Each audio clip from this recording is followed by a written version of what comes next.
Hello and welcome to Touchline from Casper and Mark Cameron. Hello, Mark. Hi, Cas. Nice being back in studio after such a long layoff.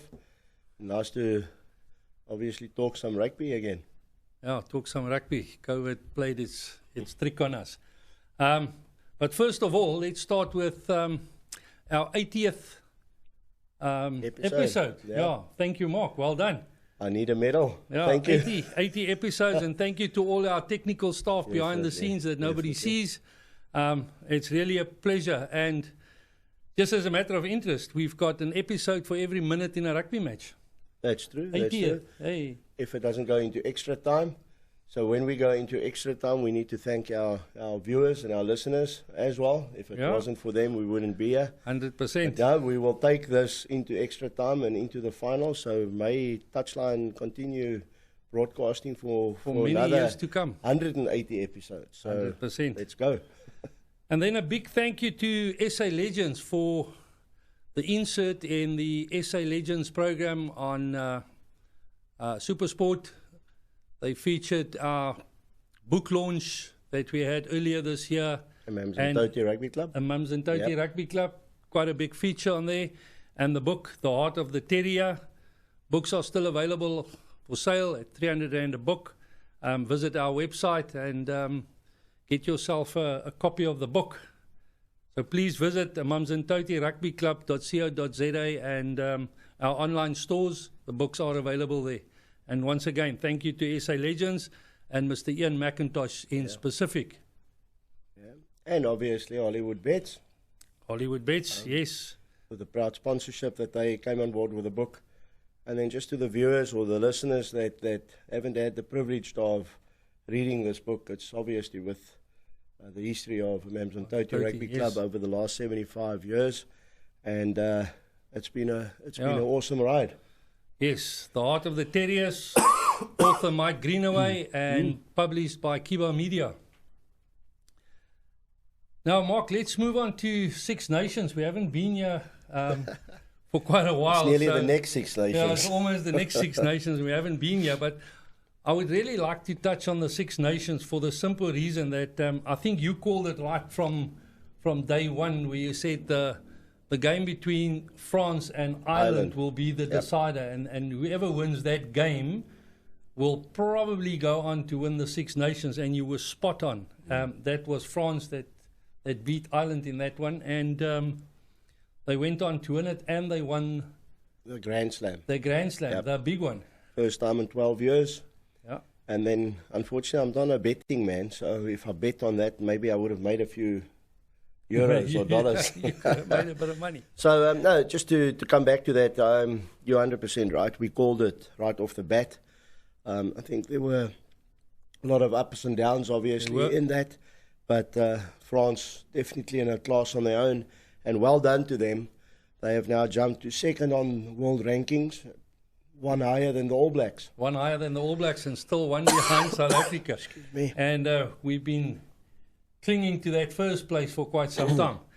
But Look, just on that, sorry, we're fortunate because since winning the World Cup, we've been first. 100%. And then, obviously, our margins were quite high, regardless of whether we played or not.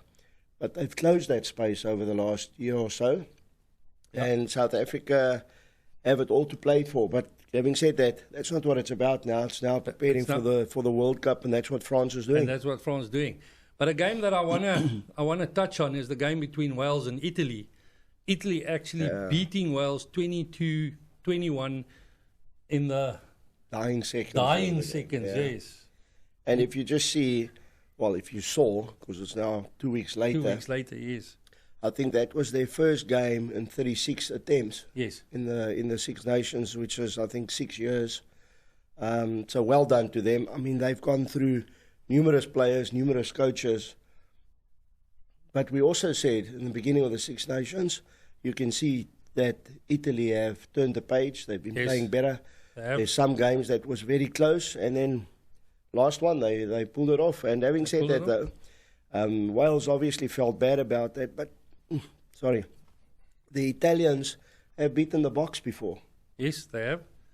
But to me, that was probably the game of the Six Nations, Sure. the whole Six Nations, for Italy to go and then beat the then current Six Nations champions. Yep. Were quite a feat. I think it was brilliant and well done to Yeah, Italy. no, definitely, and may that continue. May that continue. You know, maybe there was also something in it, because there's been talks Yes. that Italy must be taken Sacked. out of. Yeah. Taken out of. Maybe it's a better word. Maybe there's another better word for that. And then the Springboks need to go in. Yeah. But you know, if they put their hands up like this and it can continue, then They maybe they definitely should will keep stay. them there and just add the They Springboks. will definitely stay.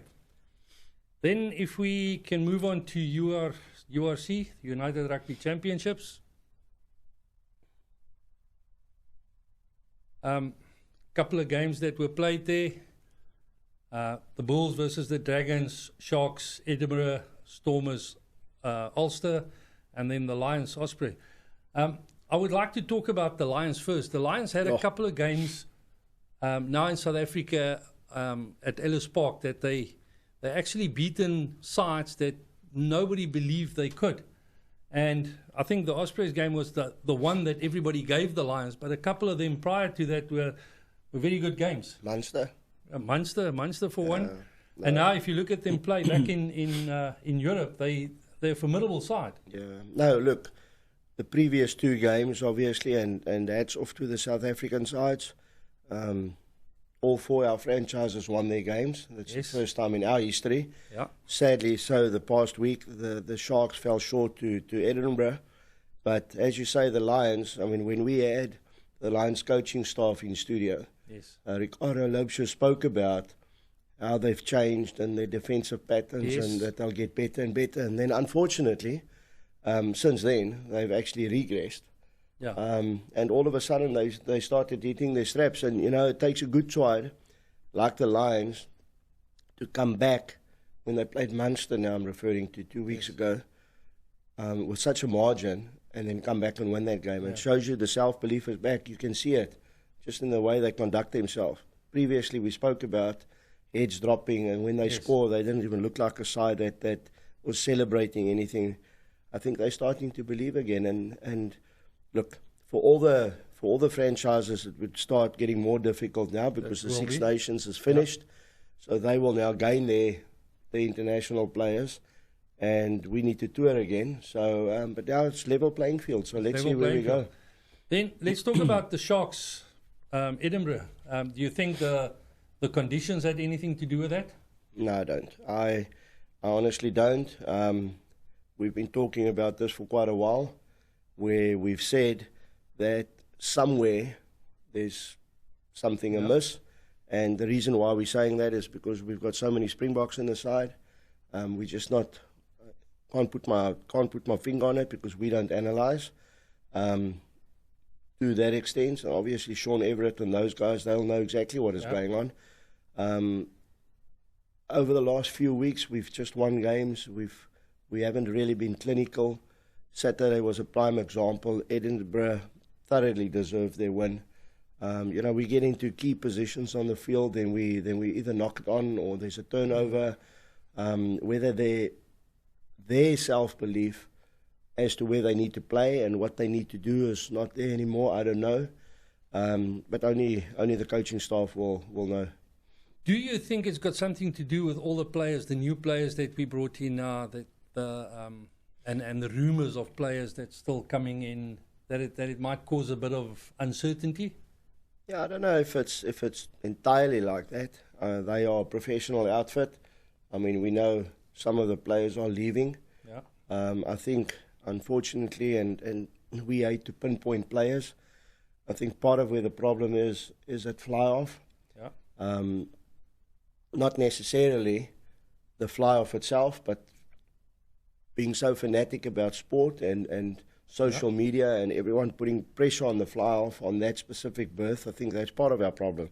So if you look at this past weekend, how many kicks we missed at poles, the fly-off not setting the back line, the front foot and so forth, and so you can carry on. But I think Saturday specifically just wasn't our day. There's so many things that we did wrong, different places on the field and where we should have gone. But I hear you, and I think part of our issue could be that the new guys have come in, they haven't gelled as well as they should be doing. And I think, you know, if you think how often they practice compared to a club side, for argument's sake, they should gel quicker. And those players are more experienced and they actually play at that level. So it should happen. And but typical South African fanatics, we're not happy with, call it mediocre games or whatever. And what do? We normally compare ourselves to the All Blacks. If you look at now Super Rugby, you look at the intensity and how they execute and what they do, then yet again, like the rest of the world, we question ourselves. But we're winning, and that is part of a formula that is working. We'll just now need to execute. And from a Sharks point of view, they've now dropped 2 spaces on the log, and now it's all to play for. Then the Bulls had a good win against Dragons. Look, I don't always, and I think there's a lot of people that watch rugby and that, obviously URC. I don't think we often agree to how they do whatever they need to do.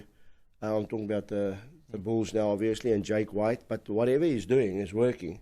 And we're saying that for the simple reason, you look at a guy like Morné Steyn, the last 3-4 weeks, he's basically played in every game, maybe not the full 80 minutes, but he's played in every game, whether he's come off the bench and whatever. So they have like a super squad with new blood that they're pushing through the Currie Cup, but some of the URC players are playing there. Cornell, Hendricks, there's lots of rugby, and whether that is the right way to do it, we'll see going forward. But I think it takes a toll on the players, but they're winning and they're getting there slowly but surely. You know, about 4 weeks ago we said they're up for the taking, but I think they've turned that corner and they've got their mix right.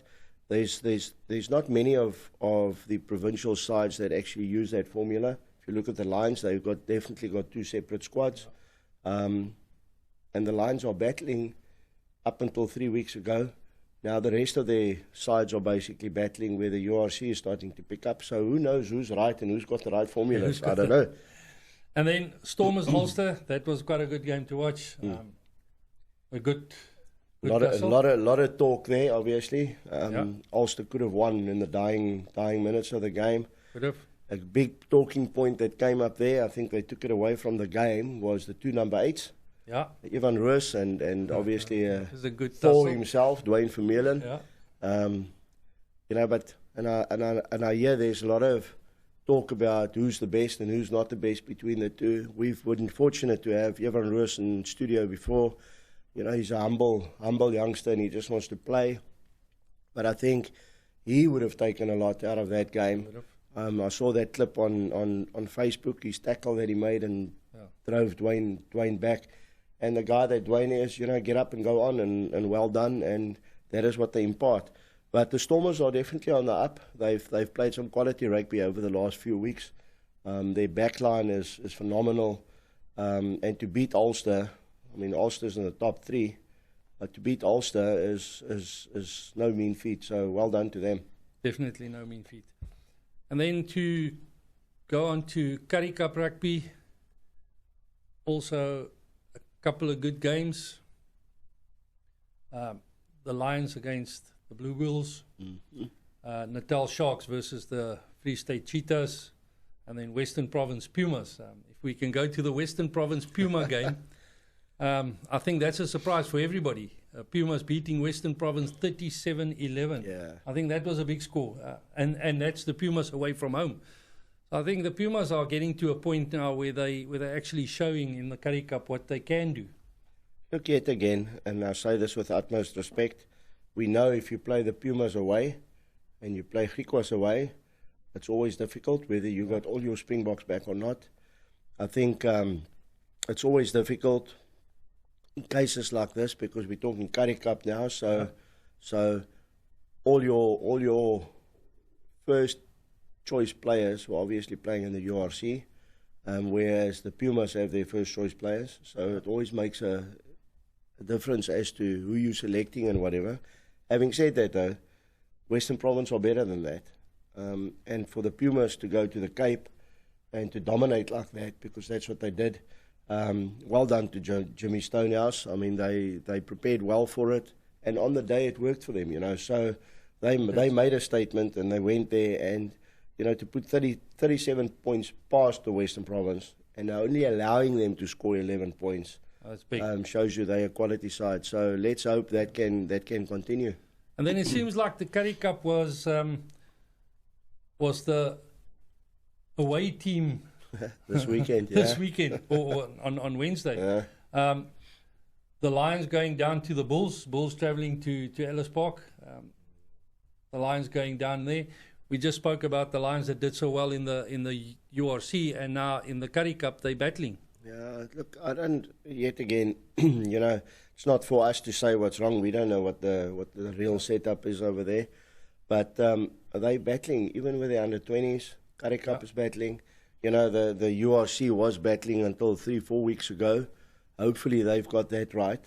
And the mix, and you know, you can't go coaching staff and whatever, it's all professional. They all did do well. Yes. And all of a sudden, this is where they're finding themselves, you know, and ex-players and ex-administrators from the Lions are all asking the questions. Yeah. And we've said this before, who wants to be a coach when things go pear-shaped like that? Who wants to be a coach? And then let's talk about the Natal Sharks versus the Free State Cheetahs. Yeah. We were fortunate enough to watch the game at the stadium. Yeah. And also, now I'm going to ask you again, do you think the weather played any part in that? I don't really think so. I mean, if anything, the weather should have suited the Sharks. Yeah. I mean, Free State come from a dry place, hard fields. They just played well, and they put us under pressure, or the Sharks under pressure, at the Shark Tank, you know, and yet again, you look at the Free State Cheetah side, A side, yes. Sharks Currie Cup B with 1 or 2 extra players. Yeah. In theory, the Cheetahs should win, but I don't think on the day the Sharks played well enough. Part of the problem is the Sharks were top of the log 2 weeks ago. They've now lost 2 on the trot. And now it's back to the drawing board, I suppose, and they need to get the right mix. Part of the problem now is you still continue letting your Currie Cup side build and develop and whatever, or you now start releasing some of your URC players. Sharks aren't in a position to do that because they've dropped 2 spots on the URC log.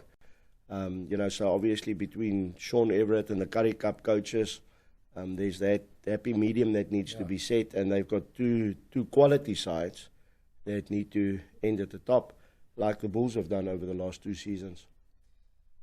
Difficult one for any coach to try and juggle. Then if we can go on to some club rugby, starting with the Optimum Cup that was played on Friday. Used to be the Flyer tournament, now the Optimum Cup. We met Henny Besaidnout from Optimum, and well done to Optimum to come on board to sponsor a tournament like this in KZN. Absolutely phenomenal. Thank you to Optimum. On Friday, we had College Rovers versus Varsity College.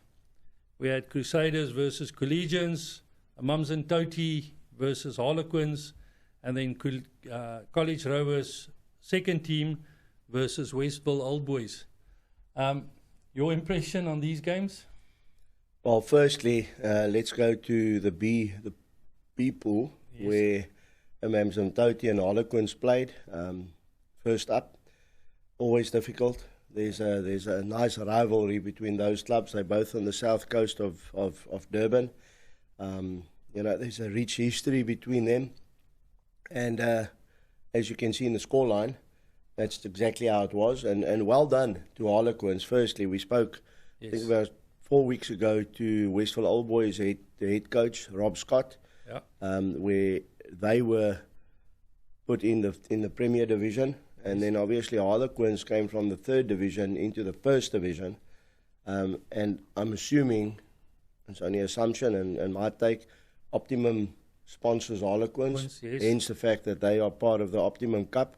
And rightfully so. I mean, they took Mums and Toti right to the wire to win, for Mums and Toti to win that game. And as a 1st Division club, we congratulate them, you know, and Charles Besaidenout and his coaching staff.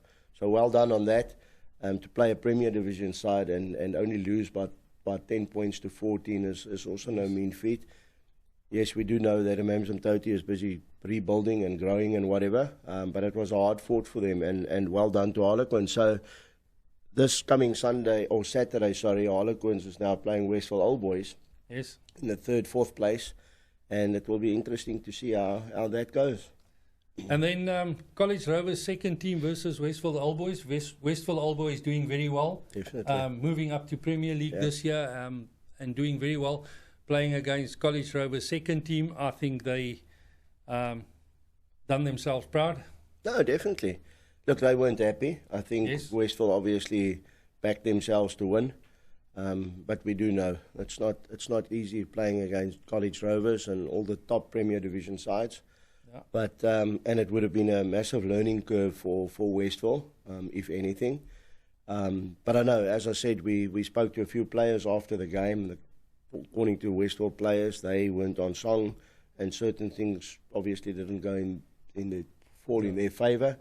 When you spoke to Jeff Harper from Rovers, obviously he was all cock-a-hoop and happy that they pulled that one through, because 21-14 is a tough scoreline, you know. So now obviously Amanzimtoti play College Rovers second side in the B final on Sunday, and let's see how that one goes. Now let's go to the A pool. College Rovers versus Varsity College, also a good game, always a good game to watch. Yeah, it was, and off the bat, it was a good game. You know, all four of those clubs are top Premier Division clubs in KZN. Yeah. Hence the fact that they play in the A-Div.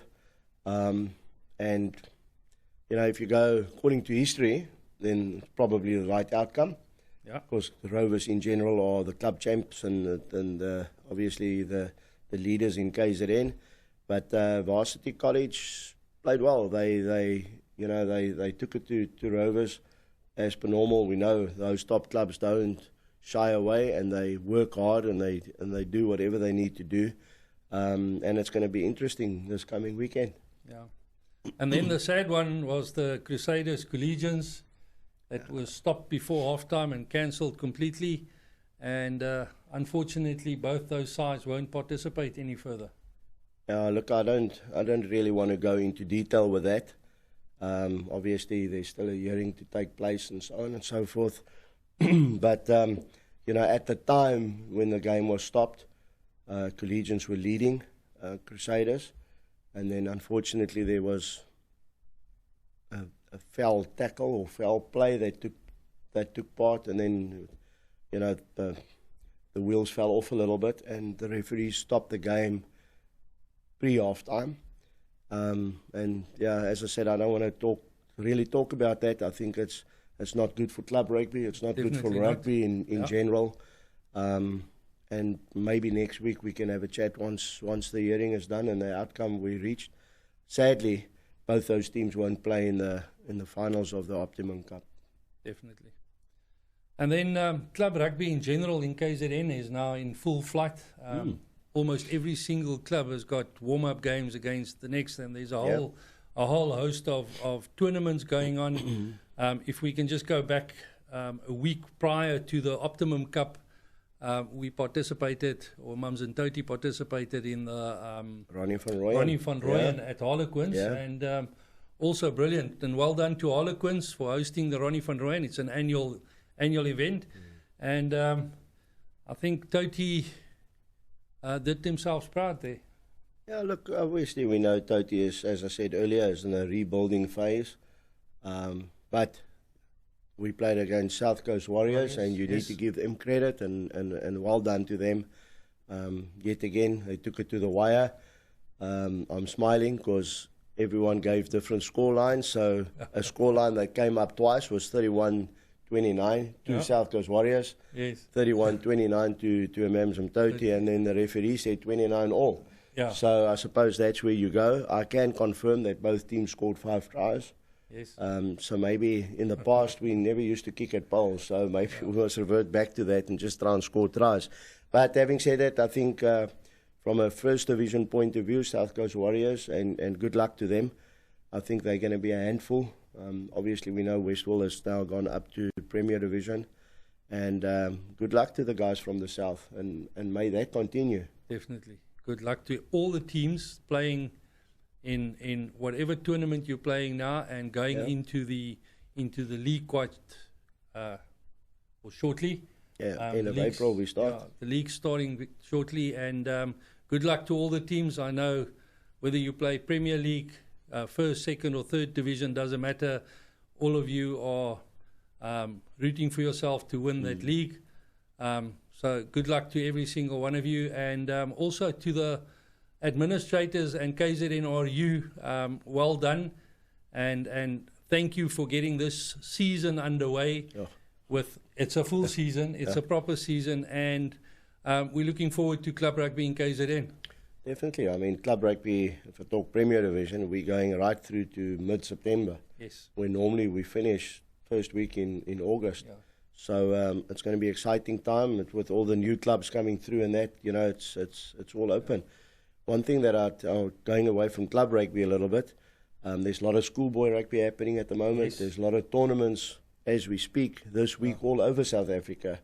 And may that continue, because that's our breeding ground. That is our breeding ground. And good luck to all the schools as well, and all the tournaments and the tournament organisers.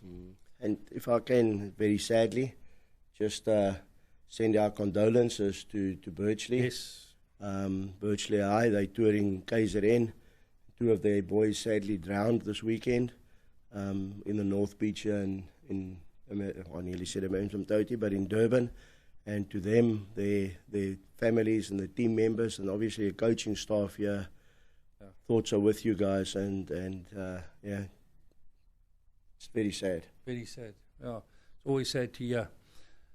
Mark, thank you very much. I really do appreciate.